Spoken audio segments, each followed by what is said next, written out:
Hello everyone, welcome to this video.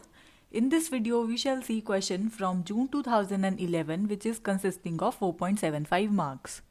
The question says, the given integral equation, this one, phi of x is equal to cos 2x plus lambda integration from 0 to pi cos of x plus zeta d zeta, which is the inhomogeneous Fredholm integral equation, right? And lambda here is the parameter, has a unique solution when lambda is equal to 1 and infinite number of solutions when lambda is equal to 2 by pi, or has a unique solution when lambda is minus 1 and infinite number of solutions when lambda is equal to minus 2 upon pi. Unique solution when lambda is not equal to 2 by pi, and no solution whenever lambda is equal to 2 by pi or minus 2 by pi. So let us look at the solution. Now you see the kernel here is given to be cos x plus zeta, right? So we can expand this term by cos x cos zeta minus sin x sin zeta, no problem with that, right? And now you can see this kernel is of separable kind. That means you can write all the terms as the summation of terms of x only and terms of zeta only. So here we can mark this as this first term as a1x, the second term as b1 zeta, third term as minus sine of x, right, a2x, and fourth b2 zeta as sine of zeta. So now in order to solve this system, this inhomogeneous system, what we do is we solve a system of this kind. 1 I minus lambda into A, this multiplied by some matrix C is equal to F. Now these are metric system, algebraic system, where I is the identity matrix and lambda is some constant, the given parameter whose values will determine, and A is a matrix whose entries are given like this. For example, for 2 cross 2 matrix, the entries are given like this, right? And C is an unknown vector whose entries are C1 and C2, and F is the vector consisting of F1 and F2, where this F1 and F2 are again calculated using the formula. F1 is calculated like integration from whatever the interval which is given to you. Here we are given 0 to pi, and bi, right? If we have fi, fi, then we have bi, and then we have ft dt, or whatever the variable over here is. So we can calculate these f like this, these a like these, and after that we can, when we are done constructing this system, we can then look for the determinant of this thing, I minus lambda a, and that is known as d lambda, which is a polynomial in lambda. So for this question, what we do, we will calculate directly d lambda. D lambda would be 1 minus lambda into a11 minus lambda into a12, solving this, minus lambda into a21 and 1 minus lambda into a22, and where we will first calculate what is a11. So you see a11 would be b1 zeta and a1 zeta. B1 is this the term and a1 is this term, right? So it would be cos square zeta d zeta, and when you can solve this, you can expand this into double angle formula, and then you can perform the integration and you'll see ultimately it is equal to pi by 2. Next you can calculate a12. A12 would be b1 zeta and a2 zeta. So what is b1? B1 is cos zeta, and what is a2? A2 is minus sine zeta, right? D zeta. So you can again solve this, you'll see this is a equivalent to 0. So again we can calculate a21, so it will be b2 zeta and a1 zeta. So we'll substitute the value, and this is equal to this one. This term is same as this one without a negative sign, so ultimately it will result in 0. And what is a22? A22 is, again we can calculate it, it comes out to be minus pi by 2. So we have all the values here, we can substitute them one by one. So 1 minus lambda into a11, which is pi by 2. second term is 0, so we have 0 over here, then 0 over here, and 1 minus lambda into minus pi by 2. So it would become plus over here because of double negative sign. So when you take the determinant, the only value that you get is this. Now depending on the value of this d lambda, we can talk about the solution for this system.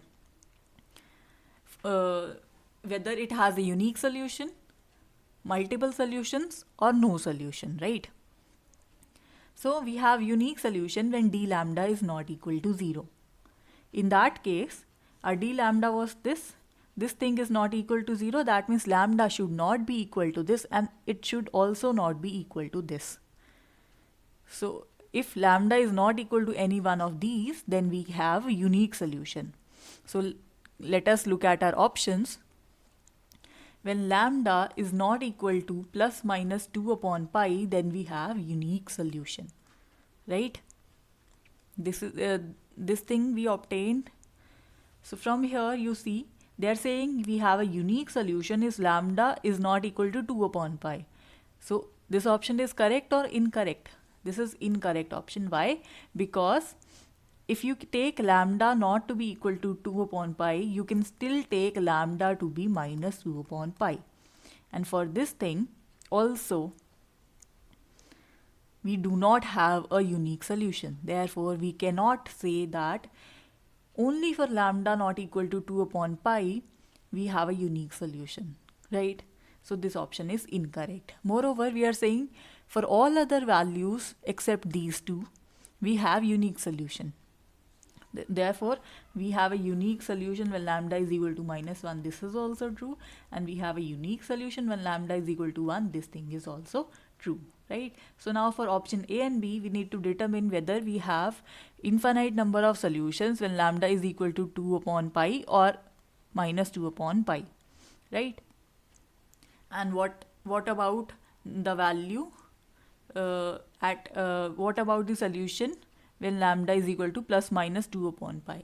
So let us now discuss the cases of infinite and no solutions, right? So case 2, now you just see that we have infinite solution when d lambda is equal to 0. Moreover, we have infinite solution when the eigenfunctions corresponding to the homogeneous equation. That means in this equation, we just calculate the solution of phi of x is equal to lambda integration 0 to pi cos of x plus zeta d zeta. We calculate the solution for this one, right? And then whatever is the eigenfunction, that should be orthogonal to f of x. That means cos 2x. If it is orthogonal to this thing and d lambda is equal to, for all those values of lambda for which d lambda is 0, then we say we have an infinite solution. Otherwise, if it is not orthogonal to this function fx, then we say it has no solution. So we can see this while solving. You'll have a better understanding of what I am saying. Now our d lambda was this. Now we are saying this should be equal to 0. And this thing is 0 whenever lambda is equal to this. So these values, they are termed as the eigenvalues of the given integral equation. Now we'll check corresponding to each eigenvalue what is the eigenfunction. So when lambda is equal to 2 upon pi, in that case our solution corresponding to homogeneous equation, what would that be? It would be when you substitute lambda is equal to 2 upon pi over here in d lambda, what do we have?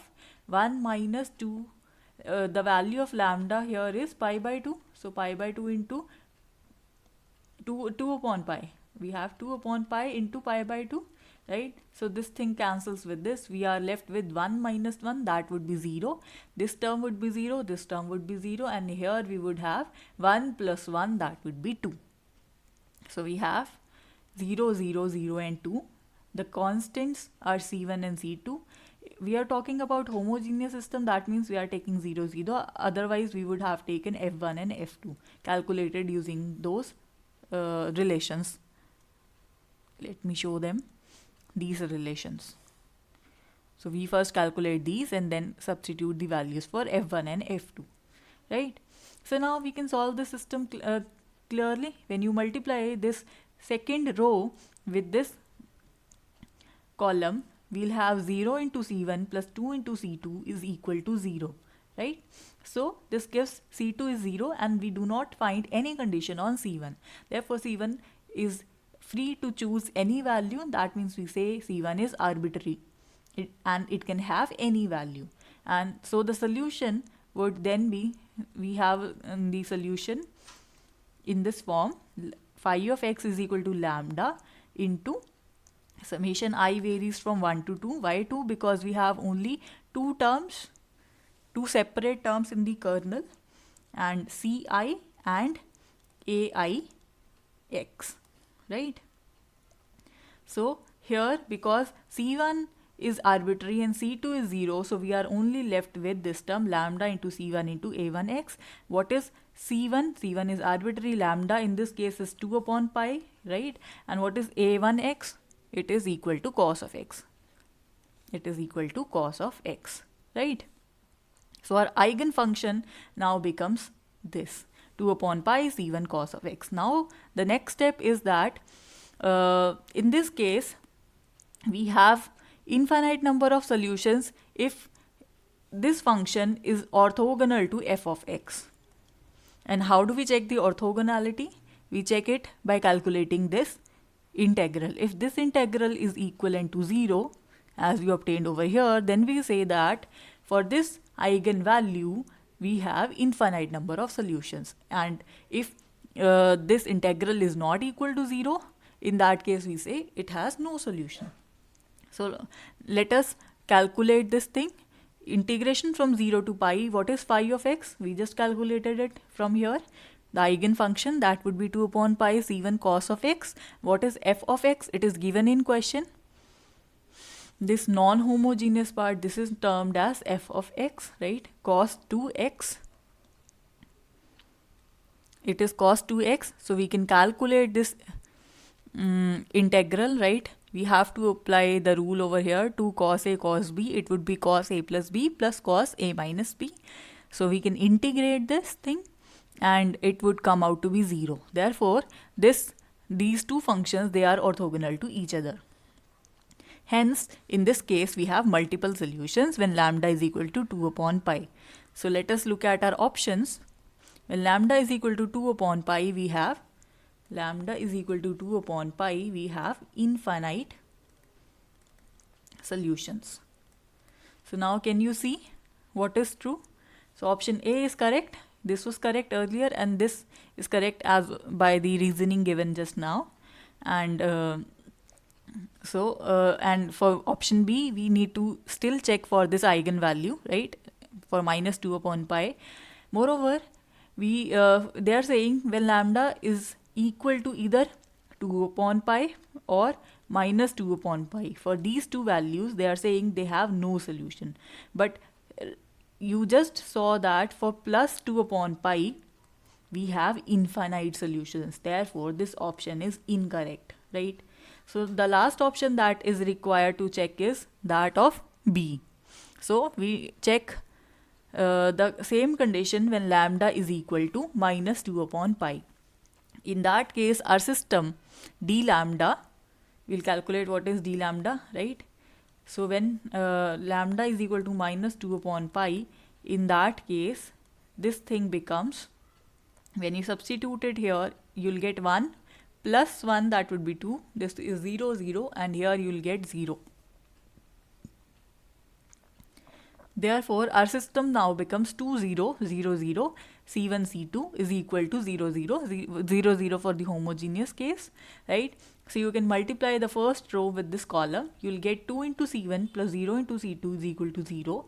So that means you'll get C1 as 0 and we have no condition on C2. That means C2 is free to have any value. Therefore, C2 is arbitrary. Therefore, in this case, phi of x would be lambda into C2 a2x only. And what is the value of lambda? It is minus 2 upon pi, C2 as such. And what is the value of a2x? It is equal to minus sign of x. So ultimately we have this as the eigenfunction corresponding to this eigenvalue. Now to check for infinite or no solutions, we need to check the orthogonality condition. The orthogonality condition is we have to perform integration from 0 to pi phi of x fx dx. What is phi of x? It is equal to 2c2 phi sine of x. And what is f of x? It is given in question to be cos 2x. So now we can compute the integration. This you could do, right? And when you calculate the answer, final answer, it is something equal to this. So now this thing is not equal to 0.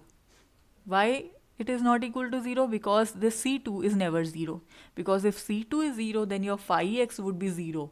So there is no point talking about when c2 is 0. c2 can have any other value, right? c2 is not equal to 0.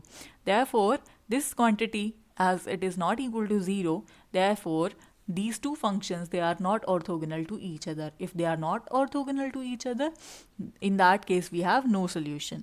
So let us look at our option number B. When lambda is equal to minus 2 upon pi, for this case we have no solution, and they are talking about infinite solution, so this cannot be the answer. So the only answer to this problem is option number A. Well, that is it for this video. Thank you for watching.